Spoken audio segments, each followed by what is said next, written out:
On today's episode of Watch Jericho, we are here with the Infiniti J30t that I picked up yesterday. Pretty cheap. It's got a 300ZX drivetrain in it.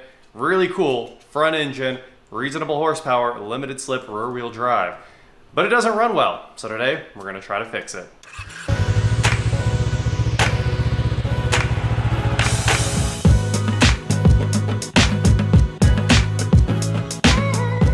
What is going on, guys? I am Watch Jericho, and like I said, the Infiniti J30t, the sedan version of the 300ZX, NA that is. Now, this thing has some problems, and it was cheap because it has some problems. So, we're gonna jump in today and start trying to sort out those problems and maybe make it run on all 6 cylinders again. I can guarantee you it's down 1 cylinder, it may be down even more. But the coolest part about this being a 1996 J30 is it was upgraded to OBD2, when obviously everything before that, 93 to 95, OBD1. So luckily we get to interface with nice new scan tools. It should work out pretty well. And we've got a few other things to check out. They may have caused disaster on this car. So we're gonna jump right on in. First things first, it's got a dead battery. I don't know where the key is. That's probably something I should have. But once we find that key, we'll be able to see if the battery's any good today. First thing we gotta sort out is power, obviously. So, oh, it's dead. The interior lights aren't even on. You know it's dead when nothing happens when you put the key in. Hood struts. I wonder if we can even get hood struts in town. I brought the cheaters with me here. Oh, these things are super blown out. There we go. Now it's not going anywhere. All right, let's get this old junk battery out of here. Go get it swapped out for a nice new one. It looks like you just need a 10. As expected, your 10 should be missing, otherwise it wouldn't be a workshop. Well, luckily the battery tie down's missing, as we would expect, so this thing came right out. Mission 1, let's go get a new one of these. I found the battery tie down, it was in there, but only part of it. Only the rod, everything else is missing. Since we're in here, I'm taking a couple seconds to clean out the battery compartment. This thing definitely had the wrong battery in it. This is a 65 series, and it sure looks like a much smaller battery actually fits in the battery tray there. And since we're up here, we're gonna start tackling what may be another major issue with this car. The cowl is full of trash. So there's leaves all the way through it up there. It looks absolutely nasty, which may have caused the ECU to die in this car. And if that's gone, we're already in trouble. Apparently what'll happen is either the AC evaporator under the dash will start leaking its condensate down onto the ECU. And I would also assume that if the cowl is full of trash and can't drain, it is probably also dumping water down onto the ECU. And I'm just hoping that's not the problem. So I'm gonna keep vacuuming all this junk out of here, brushing it out. Hopefully we get it nice and clean here quickly, and that should prevent this from happening in the future. All right, that looks a little bit better. I got most of the trash out of the cowl, used a little bit of water to try to flush it out, and it looks, I'd say, cleaner, and there's not a ton of trash in there obstructing the drains. So the cowl could probably be completely removed, but we'll get to that step after we get a battery in this thing and try to get it running. Also, the battery terminals are full of corrosion. Before we jump in with a brand new battery, give these things a good cleaning. Battery brush from O'Reilly's. I always keep a couple of these things around. Makes my job quick and easy. All right, let's grab some parts for the J30. We are here at O'Reilly's to get kind of one of everything. The correct battery for the Infiniti is a 24 series, so we're switching over to that right now. And we went ahead and grabbed 2 ignition coils because I think it's misfiring on 2 cylinders, not just 1, and a full set of plugs. So we're gonna start with that, even though we're gonna start by getting back home and scanning this car. I just feel like it's ignition related, so we're gonna start there. All right, we are out of here. Coils, battery, everything picked up. Now it's time to go get some food and we can put this car back together or take it apart, one of the two. Well, the Infiniti is gonna start now. We got the Superstar Premium. So we got plenty of power in here to get this thing running. And the cool part is it's actually gonna fit perfectly.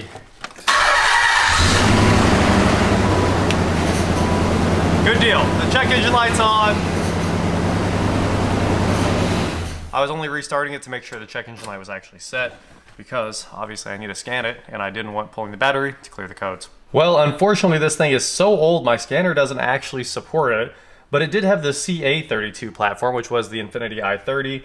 So I tried to sub that in for this car, and unfortunately it failed to scan every module. So I am canceling it right now, and we're gonna reload with generic OBD2, and that should actually let us scan this thing. So DTCs, let's see what we got here. Unfortunately, we won't be able to see anything super specialized, but honestly, this car didn't have anything super specialized. It's an ECU and an ABS module.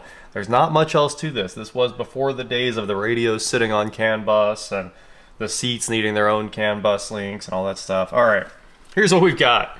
Knock combustion vibration sensor A circuit, which is what everyone says should obviously be the misfire. So it's probably been misdiagnosed as being a knock sensor, even though we do have one in here. Intake air temp sensor 1, circuit bank 1. So there's a chance that might have been unplugged, although it's a current code. And then cylinder 1 misfire. So we're gonna start with cylinder 1, see if we can get it solved there.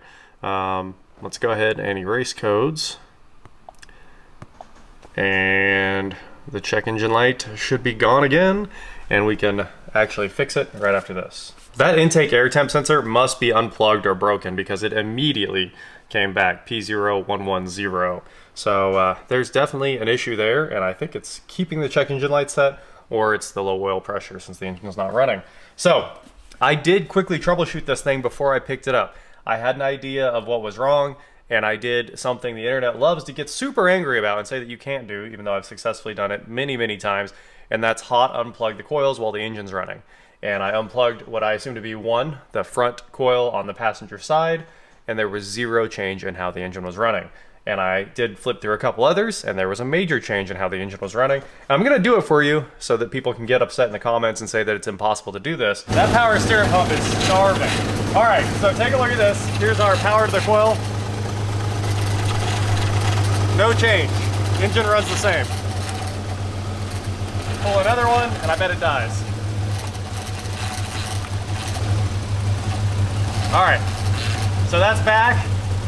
Let's just start by swapping the coil, and then we'll go through and do plugs after that. I'll go ahead and change the spark plug while I'm in here. The wires look like they have a little bit of cracking on them too, and that scared me. The ground there, I mean, the insulation is definitely cracking on these coil wires. Now, it may have even been repaired in there, which is a little sketchy. Let's start by swapping the coil since we've got it here, and it's gonna take a couple of seconds. Looks like that's not a 10 for once. Ah, there it goes. Well, that looks pretty clean and pretty like it was just replaced as well, doesn't it? That looks abnormally clean, I gotta say. The spark plug looks abnormally clean too? Uh-oh. Now it's time to be worried. Starting to look like we bought somebody else's bad project. That's interesting. It's just goo. Why does it seem like that wasn't sealing? That is interesting. All right, well, we have the same plug, BK R5ES. Let's drop a new one in there. All right, it looks like you have to change this little bracket right here. There's a couple 9s that hold the coil on. And then we'll grab our new one that I just lost. There it is. Throw the screws in it. This little bracket lets you mount it back to the intake manifold there. And we'll plug it in. I went ahead and put in the new spark plug too, tightened it down properly. Hopefully it was like a sealing issue on the spark plugs. Like, I gotta say, this is going way better than I ever expected. Usually this is a big pain to get all this stuff done. All right, we should be on the spark plug there. Seems like it's seated. Drop our screws back in here. And a couple seconds later, this is all done, which is kind of incredible. I gotta say, I usually don't have this kind of luck on some of these older cars with coil unplugged. They just weren't designed to be worked on, and this one sure is. Good on you, Nissan. Well, did the easy, obvious fix do it? Let's fire it up.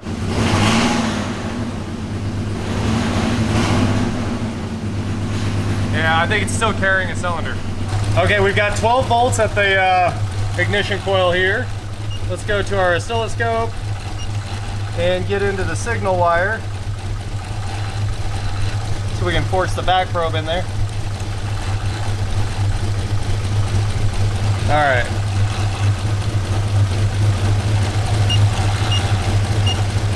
It looks like the ECU is correctly firing this thing, but there's also some really weird drops in there.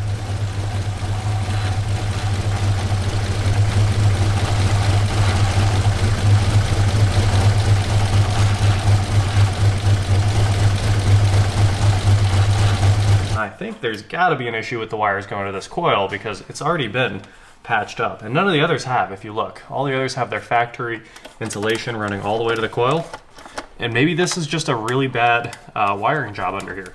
So we're gonna try to fix both wiring issues. So there's a good chance there's just broken wires in here, and could that be because it looks like rodents or something has gotten in here. Strangely, these wires are trashed going to the fuel injector, but the fuel injector is still rocking and rolling. Oh, a lot of broken wires. The insulation is just broken over and over and over leading up to this coil. And I kind of wonder if maybe there's just a little short in this wire where it's jumping to ground somewhere. So there's a break, there's a break.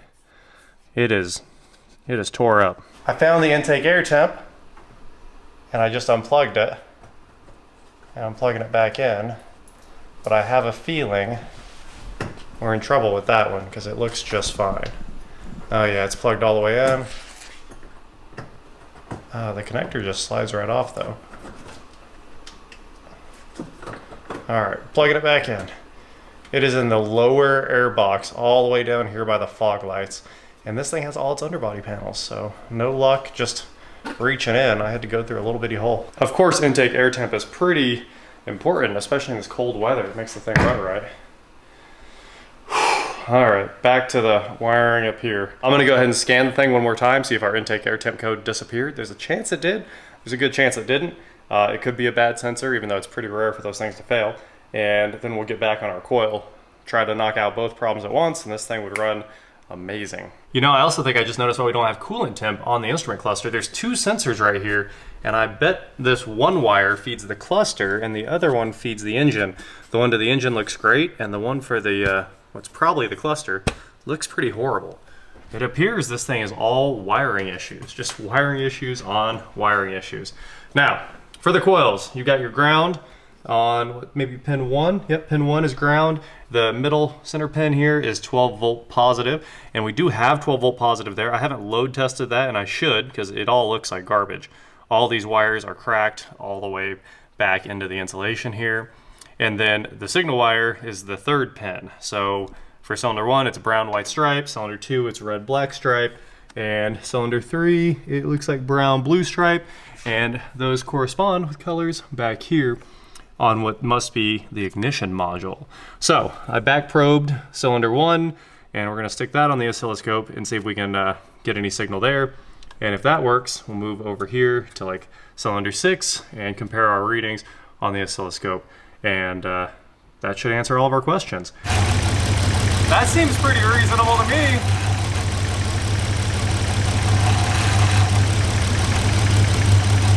Hey, kill it. The last thing I ever expect is fuel injectors. It's like, they just don't break for me. I never have issues with them. So I start tracing out the coil. I see bad wires.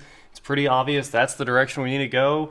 And then I was like, I've got signal to the coil now and it still doesn't run. Look at this. Would you look at this? Look at this. No solder, twisted back together, and I haven't even finished unwrapping this other one. What hack mechanic did this? Yeah, man, it'll be totally fine. Come on, just try. I don't ask for much, just try. I mean, one dab of solder, a butt crimp. A butt crimp would have been 50 times the connection this was. And then look at this. This one's not even cut. Just for some reason they have it opened. So I am gonna cut out all of the offending wire here and either put back butt crimps or put back the solder heat shrink crimps. And we should have this thing running again, I hope. I hope, who knows? Let's repair it, plug it back in, and hopefully it magically runs on all 6 cylinders. Gabe says he's been in one of these things. Hey. I've never ridden one until I bought one. Well, you don't know what you're missing out on. Apparently I don't. I did this like years ago. So we, Gabe brought over the heat shrink butt connectors here. These are solder and seals. All you have to do is heat them up with your heat gun and the solder melts into the wire and you get sealed heat shrink there. So this is a much better connection than the horrible stuff that was in there before. I don't know. The other guy probably worked hard on it. You know, he was proud of what he did. Yeah, I twisted them together. You're good to go. Yeah, it ran for like 28 minutes before it quit again. Oh That's a man, new record. that's a record for these cars. Now we're gonna heat these up right now with the heat gun, and hopefully this fixes it. As you guys saw, that was a terrible repair. So we're good to go. Drill master. That's a drill master. Should it be like a heat master? I've got a Kawasaki if you want. Maybe like a beast master. Be like There you go. going like a. That Kawasaki heat gun is green. Really? It's faster, much faster than that. I really need to buy these instead of calling Gabe every time I need some, and I like using these better than everything else now. You know, you just like having me over. It's just a real positive connection. That's what it is. And I'm talking about us, not this. No, but it is a positive connection. It is a real positive connection. All right, here we go. We got a little heat. Let's melt these guys.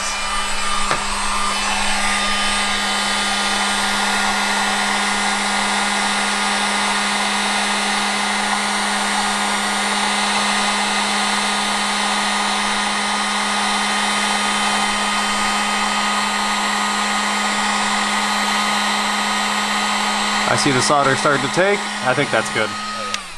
Those are nice and warm. Nice.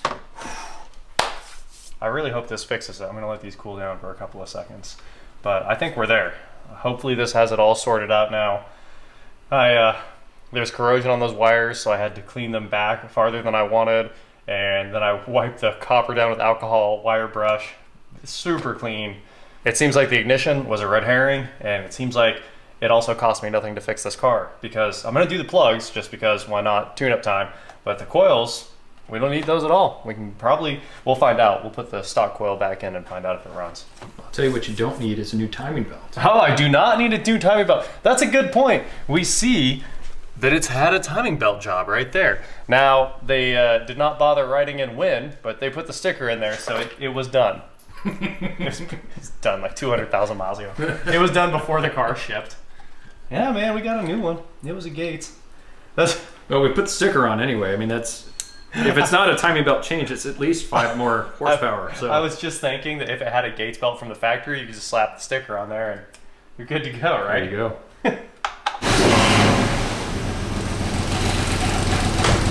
I think it's still rough.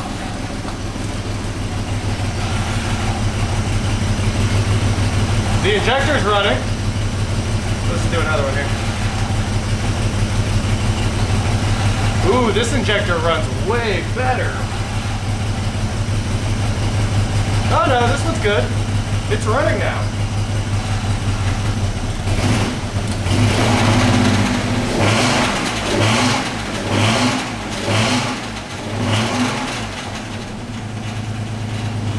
Okay, let's check all the rest. I gotta hurry. Yep. Yep. Look at that. Yep. Beautiful, beautiful, beautiful.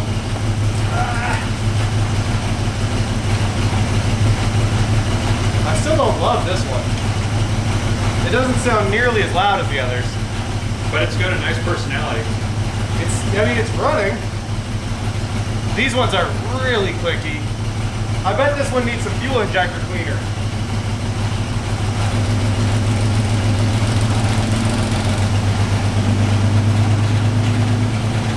Oh.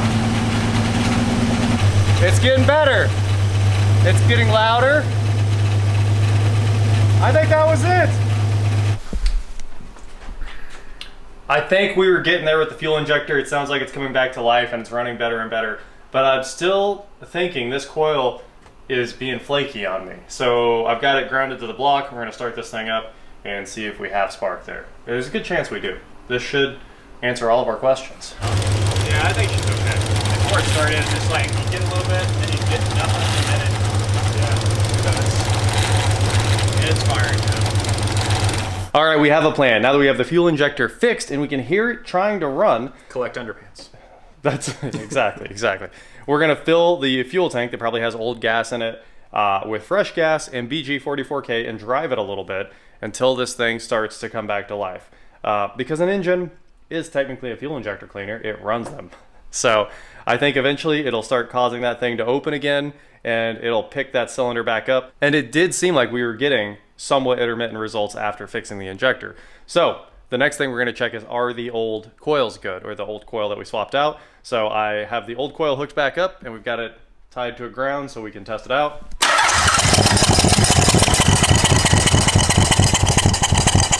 That's good enough. So it's not the coil. It is not the coil. But maybe it was the coil before not being the coil. All right, I'm going to go ahead and put the old coil back. Okay. And then we don't need the new coils.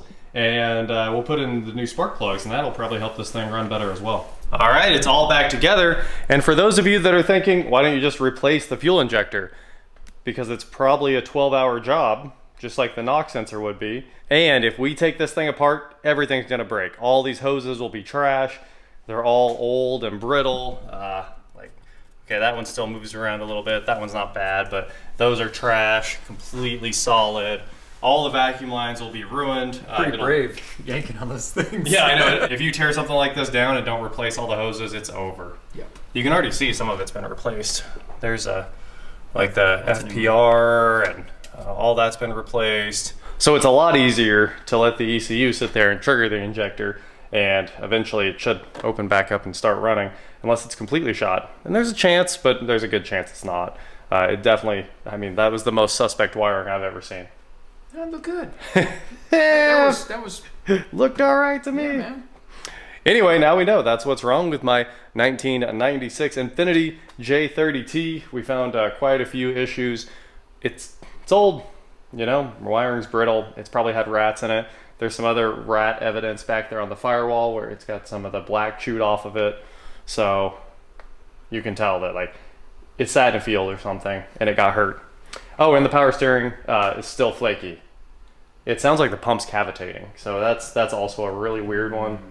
So there you go. That's what's wrong with the J30T. And we fixed a lot of it. It will definitely run and drive and get you home now that it's got a battery. We're halfway there. Were you going to say it? We're living on a prayer. I had so many things go through my head just a moment ago, man. I was like, halfway there. That is it for today, guys. Thank you so much for watching. Don't forget to head on over to shop.watchchairgo.com for cool shirts, not like this. And please like, share, subscribe, do whatever you want to do. And I will talk to you next time. You're drawing that out now. You're doing that next time. Next time. Next time. It always was. Just sometimes I speed it up. But speed, yeah. Okay. Yeah. Speed it up, slow it down. The bass get bigger. I'm all about that bass. Yeah. So now I got to tape all this back up. That's the main thing. Because at least the harness is fixed. Yeah. So we're somewhere. I mean, it's only 1,000% better than the other one. Exactly. And I probably do need to pull all this intake piping off here to take a look at that wire and that connector. It may actually be a bad temp sender for the gauges right there. So that was all. It's okay. It just looks like the casing's kind of messed trashed, up. Like from heat, which is weird. Yeah. But I don't mean like, you know, like the actual housing, just the casing for that. Yeah. Right. I know what you mean. I mean what you say. Word. Cool. We got that thing. We got that positive connection. The intake air temp sensor is the other thing that I really need to test. But man, it's a nightmare to get out. It's like down there by the fog light. And it's hooked up. I figured it was just unhooked. It's not. It might actually be a dead intake air temp sensor.